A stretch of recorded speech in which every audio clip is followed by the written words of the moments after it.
ഒരു വട്ടം കൂടിയൻ ഗുരുദേവൻ വാഴുന്ന ശിവഗിരിയെത്തുവാൻ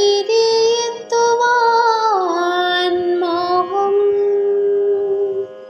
ഒരു വട്ടം കൂടിയൻ ഗുരുദേവൻ വാഴുന്ന ശിവഗിരിയെത്തുവാൻ മോഹം.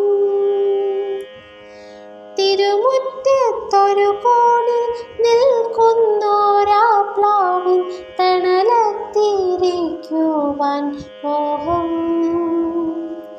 തണലത്തിരിക്കുവാൻ മോഹം. അറിവിൻ്റെ തളിരിലകൾ